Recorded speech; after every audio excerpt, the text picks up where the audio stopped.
इससे तो हमारा रिश्ता ही बदल गया है ना।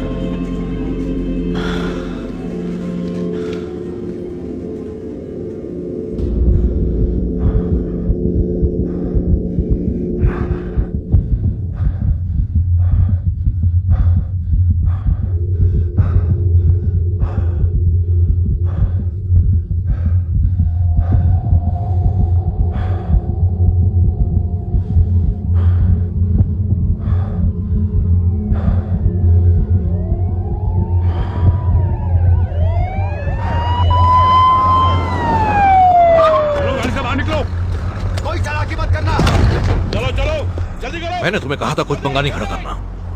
अपने हाथ ऊपर करो, चलो गाड़ी से बाहर निकलो। क्रिस आ जाओ जल्दी। गाड़ी के आगे आओ और अपने हाथ बोनट पर रखो जल्दी।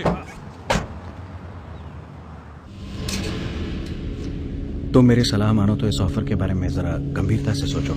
अगर केस लड़े तो 18 साल अंदर हो सकते हो। ये बहुत अच्छा ऑफर है। आमतौर पर ऐसे केस पर गौर नहीं करते, पर तुम्हारे सेना के रिकॉर्ड को नजरअंदाज नहीं कर सकते। 3 महीने की कैद, थोड़ी समाज सेवा, बहुत ही अच्छा ऑफर है क्रिस। पर मुझे गुनाह कबूल करना होगा। जरा सोच के देखो क्रिस, 1 दर्जन से भी ज्यादा गवाह हैं जिनमें से कोई भी तुम्हारी तारीफ नहीं करने वाला। उसने तोड़फोड़ शुरू कर दी थी। उसने गोली चलाई। सर पर खून सवार था। वो एकदम सरभिरा पागल है। वो ये सब सिर्फ मेरा मुंह बंद करने के लिए कर रहे हैं। मेरी तो यही राय है कि तुम इसे ले लो। मुझे मंजूर नहीं है, क्योंकि मैं गलत नहीं था। हमारा काम है शांति बनाए रखना। इसने आते ही कैसीनो में तबाही मचा दी। हम सभी लोगों ने इसे काबू में करने की कोशिश की। ये बहुत ही प्रशिक्षित और हिंसक है, बहुत ही खतरनाक आदमी। इतना खतरनाक, इतना प्रशिक्षित, इतना हिंसक है कि इसने कैसीनो के 6 सुरक्षा कर्मियों को अकेले ही पीट डाला। 6 सुरक्षा कर्मियों को अकेले ही पीट डाला। यह है इसका हथियार, एक लकड़ी का टुकड़ा जो इसके हाथों में जाते ही तबाही मचाने वाली शक्ति बन गया, जिसका एक ही लक्ष्य था, चोट पहुंचाना और तबाही मचाना। उसने हर चीज पर वार किया, आते ही तोड़फोड़ करने लगा। आपने बताया कि उसने आपकी बाजू तोड़ दी। हाँ, ये सही है। मेरी दाई बाजू, दोनों हड्डियां तोड़ दी एक ही झटके में। सर फिरा है ये।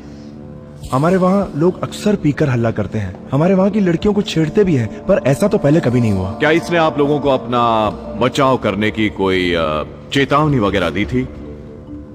हमने कोशिश की, पर ये बहुत ताकतवर है। वो एक मकसद से आया था। मुझे तो लगता है उसके सर पे खून सवार था। तो आपके मुताबिक ये वहाँ किसी खास मकसद से आया था? हाँ, जरूर किसी खास मकसद से आया था।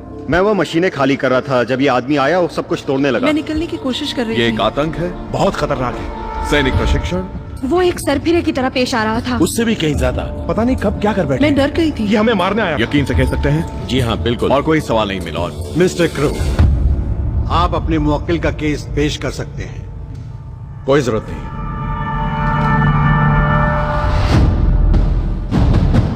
योर ऑनर, ये केस मैं खुद लड़ना चाहूंगा। Order, order.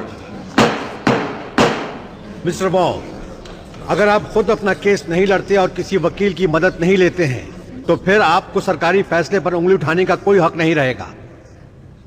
जी हाँ, जानता हूं। ठीक है, कार्रवाई शुरू की जाए।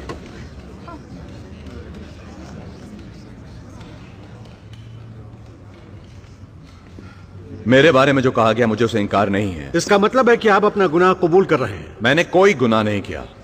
मैंने वही किया जो कानून को करना चाहिए था। ऑब्जेक्शन। ये बेकार बातों में अदालत का वक्त जाया कर रहे हैं। Objection sustain. मिस्टर वॉन्ग, आप मुद्दे पे बात करें। मैं इसी शहर में पला हूं। यहां लोग सर उठाकर चला करते थे, मिलों में काम करते थे लोग, वाहियात कसीनों में नहीं। मिस्टर वॉन्ग, हम यहाँ आपका भाषण सुनने नहीं बैठे हैं। और यहां के लोग बच्चों को ड्रग्स का शिकार होते हुए नहीं देखते। ऑब्जेक्शन। सस्टेन। मिस्टर वॉन्ग, आप अदालत की मानहानि कर रहे हैं। मैंने जो किया बिल्कुल सही किया, और अगर आप मुझे इस इल्जाम से बरी करते हैं तो मैं इस शहर का शरीफ बनना चाहता मिस्टर हूं। वॉन्ग। और अगर मैं चुना गया तो मैं इस शहर का नक्शा बदल दूंगा। Order, order. प्लीज अपनी जगह पर बैठ जाइए। मिस्टर वॉन्ग, अब आप पर अदालत की मानहानि का और मैं इल्जाम आपको लग यकीन गया। दिलाता हूं कि किसी की भी ये हालत करके कोई मुजरिम बच नहीं पाएगा। उन्हें सजा जरूर मिलेगी। मेरी जुर्री से दरख्वास्त है कि इस पर ध्यान न दें। मिस्टर वॉन्ग, आप अपनी जगह पर बैठ जाइए। Order, order. आप सब पर कोर्ट की मानहानि का इल्जाम होगा।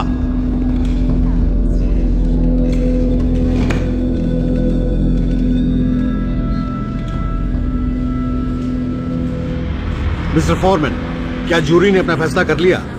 जी हाँ, कर लिया योर ऑनर। मुजरिम खड़ा हो जाए। हमारी नजर में मुजरिम क्रिस वॉन कसूरवार नहीं है।